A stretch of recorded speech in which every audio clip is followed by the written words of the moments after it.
ya mokili oyo. Merci. Balinga mito zokende. Nalobi naza en direct.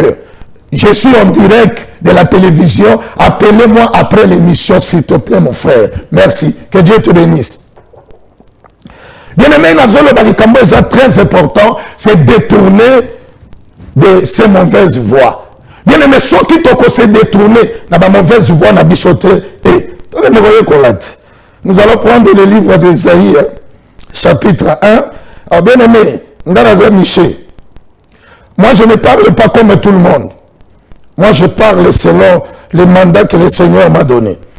Nanazate, et le Belnangeza le collaborateur sauté. Nanazate Tindananga.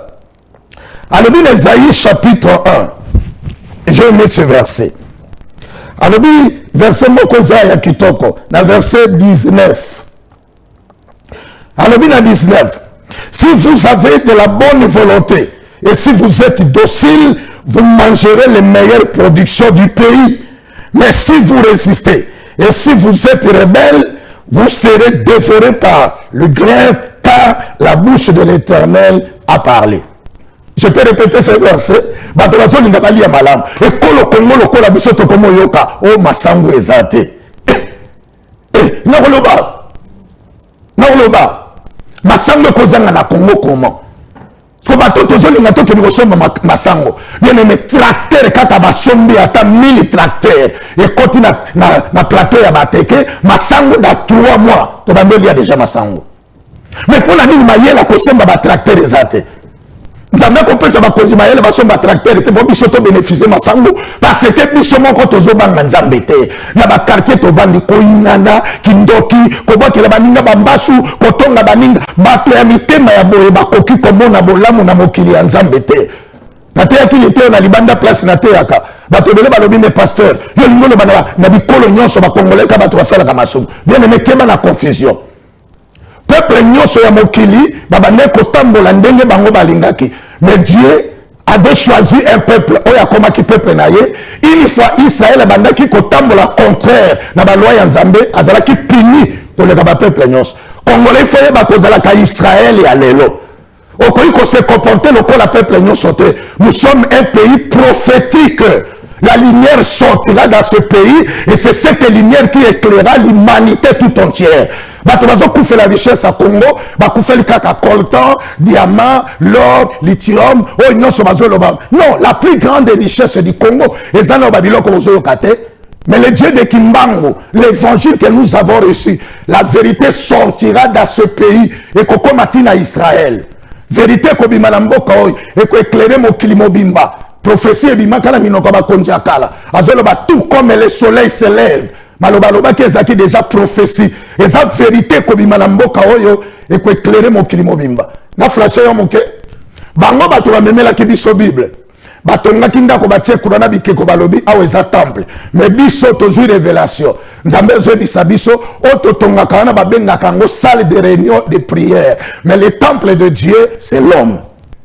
On monte que biso tokende et pas bato yaki na Bible to limbole la bango. Bango ba yaki l'écriture, mais nous avons reçu la révélation, le réma. Gloire au Seigneur. Alléluia. Et c'est mon azala mona motema nanga mboka na ngeza la vérité ba congolais bazokufela mboka na biso za na richesse belé soko lingotanga et toi na diamant toi na cuivre toi na manganèse toi na richesse belé toi na diamant toi na l'or. Oui, on est ab accessoires. Mais la plus grande richesse dans la vie d'un homme, c'est la connaissance du créateur. Koye banzambe pour la lobby, et Job a lobby, c'est ça le commencement de la sagesse. Na répété verset ya Esaïe, batwazo lingabali ya malao. Na zongeli koloba batwa lobi na ngamemote yozolo ba bien te, deni nozolo ba biso toko lia biete parce que tozo sala mabe. Est-ce que batwa sala kamabe na mokile zakaka biso? Biso toza un peuple différent. Toko ki ko imiter bizale la bikolo mosusu te parce que toza mis à l'écart. Dieu a choisi la République démocratique du Congo par linga sala sikona Congo étoile. Oui, ko bimisa vérité pour sauver le monde. Nazoka batwazoloba on réserve à cobalt pour ça ba mituka ya hybride za na Congo. Gloire à Dieu, on a richesse mboka na biso tokoboya te. Mais ngala zoloba richesse ngala zoloba lelo.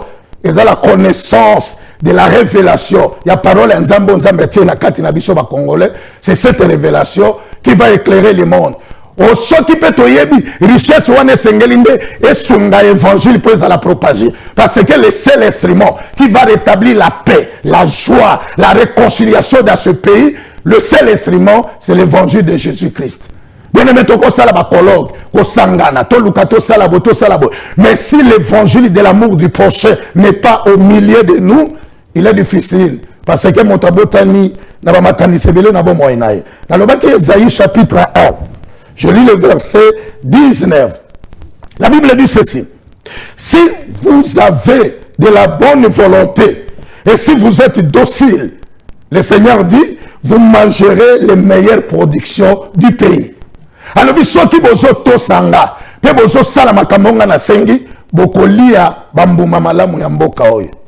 Likambo ya kokama biso moko bakolomboka, omona mabele manzombo ebimi na bumbu, ebimi na mikondo partout. Mais mon abato le compte na banga baba oli ate mabele manzombo na ville bato oli yango ba libanais bato oli yango ba chinois bato oli yango ba west africain.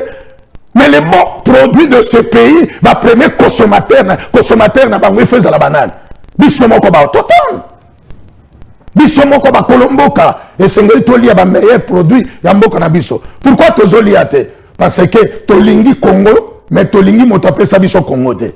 Tolingi richesse ya Congo, mais tolingo to sa moto ya pesa biso richesse wanate. Alors si vous avez de la bonne volonté et si vous êtes docile, vous mangerez les meilleures productions du pays. Verset 20.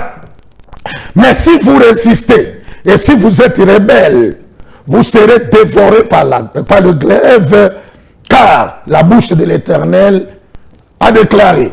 Mais ceux qui vous ont tombé, quand vous avez kotomboka, cela veut dire ceux qui boboy koto samakamanga na zolo na bino, ale mopanga ekoli abino. Talandenge bato bazole lanzala. Bien aimé, un pays comme le nôtre, oui que biso ceux qui toza bien organisé. Et là quand on bengi nzala na Congo ekoli kozala te. Bibale boni toza na yango banda, Nzambe pesa biso yango, tozala kana bateau de pêche te. Oyo ezala ba drague et que no kanga bambisi tinase. To pêcha kaka na ba filet, na bandobo, na biloko songolo. Ceux qui tozala ki bateau ba yebi ko s'organiser, biso to kolela nzala comment? To kozela ni loso ya Chine, to kozela ni mbisa la mer ya Namibie, ba sombi kaka ba bateau de pêche, et koti na ba lac Kivu, et koti na ba lac Albert, ba sombi ba bateau ba tena fleuve, bien aimé biso to kolia nde minganza, to kolia ba mboto, to kolia ba mpoka, to kolia ba mbisi to ba teba formule ceux qui combien de mois to botami tala ba congolais ndenge to komo konda. Ba zongi ça un siècle avant. Ba Congolais bazaki ba costaud hein bingangola ya mibali parce que nos ancêtres mangeaient bien bazakoli ya ba bio mais lelo biso to ko bana na mboka mondele to sundoli bilanga biso to lingi na vanda place ba mwindeza biso to lingi na vanda place musique eza biso bien aimé bato azo yemba pe balobi Kishasa mboka elenge limbisanga na tunayo elenge bato azo benga ngo Kishasa eza ya nini parce que Kishasa transport passe courant passe Maï passe, Kolia passe, hôpital passe, Makamonyo se passe. Ce que bateau va pesi terme à Kobem na Kishasa mboka elengi. Ah donc elengi na ndenge ya masumu. Merci. Elengi parce que so do des autres comme na balabala, bangi ezomela ma partout, bana basi kindumba bazote kanzoto partout, elengi za na ndenge ya makambo ya mabe. Mais la logique des choses, Kishasa za mboka elengi te, Kishasa za mboka ya galère. Ce qu'on a qui chasse aux encouragés, ma bonne ebele tozo mona ba foule ne sont pas des fous hein. Azo kokate situation l'équipe difficile. Nzambe lobi ceux qui bozo to ça peut bobateli mibe konanga bokolia malam mais ceux qui bobo ikoto ça. Oh bien aimé, to ko tout atolo na richesse ya Congo mais ebele to ko le kaka boy. Vinale changer na yango te ozaka moto ya mindondo ya makambo ya ndenge na ndenge. Merci. Dans Jérémie chapitre 7, je vais lire le verset 23. Total héros comme ya kitoko et 4. Je suis en train de prêcher, détourner de ces mauvaises voies. Le livre de Jérémie, je dis bien, chapitre 7, et nous allons prendre le verset 23 jusqu'au verset 24. La Bible dit quoi ici? La Bible dit, mais voici l'ordre que je leur ai donné. Écoutez ma voix et je serai votre Dieu. Et vous serez mon peuple. Marchez dans toutes les voies que je vous ai prescrites afin que vous soyez heureux. Gloire au Seigneur. Je répète le livre de Jérémie, chapitre 7, et je lis le verset 23. Voici l'ordre que je leur ai donné. C'est l'Éternel qui parle. Écoutez ma voix, et je serai votre Dieu, et vous serez mon peuple. La Bible ajoute, marchez dans toutes les voies que je vous ai prescrites, afin que vous soyez heureux. Nous ne pouvons pas être heureux si nous ne marchons pas selon les voies que le Seigneur nous a prescrites. Bato bazo lukabolamu, mais balingo tambola selon mibeko ya Nzambe te. Yo kasi kozwa basi ya bato ememelo bolamu na vie. Ko détourner mbongo à l'état, ememelo bolamu na vie. Bien aimé, bo continuer kaka. Bozo koma la baposa minene po boyiba. Boyiba na bino ndenge bolingi. Mais boyeba kapre ba mfula ba malédiction ezala ba vie na bino, na bana na bino, na ba descendants na bino. Ce que vous faites aujourd'hui, vous ne savez pas le sort qui viendra sur vous, sur vos enfants et sur vos descendants. La richesse qui devrait être partagée pour tous les Congolais va se retrouver. Et comme cette richesse, il y a cri qu'il y a un individu mokoboye, ba papa kasi kombongo ya Congo. Boko banabino, nana okangabino. Bino bolekina bino makasi, bino bilombe, bino batwanguya, bino banzambe. Mbongo esengela ki ba fonctionnaire bazwa. Yo bazo sombelo type soki ya 50 000.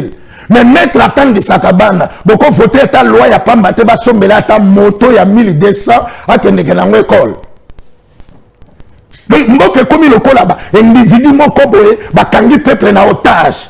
Bango na bana na bango faut ba vanda kana vie bien, ba mituka ya kitoko, bana na bango batanga kana ba poto, na ba école ya malonga, ko lia 3 fois par jour, mais peuple oyo avota kabino, peuple oyo azosala misala po babenga bino bakonzi. Merci. Bon, ça,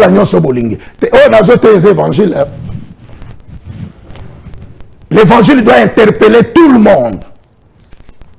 Bible Zoloba, Soki, Boko Tambola na Banzela, Nyosonga na Lakisibino, Debino Boko Zala, heureux. Mais Soki Bo se détourner, Bobo Kotambola, Ndenga na Sengi, Boko vivre Bola Mouté. Bien aimé, nous avons que 2 semences dans la vie, le bien et le mal. Celui qui sème le bien récoltera aussi le bien. C'est ce que Paul dit dans le livre des Galates, au chapitre 6, dans le verset 7. Si vous descendez, la Bible dit, on ne se manque pas de Dieu. Ce qu'un homme aura semé, il le moissonnera aussi. Bien aimé, ozo sakana makambo ya nzambe. Okomi ndemo okonzo, okomi na mbongo, okomi colonel, okomi général, moze kelamo. Oko rendre compte liboso ya nzambe bien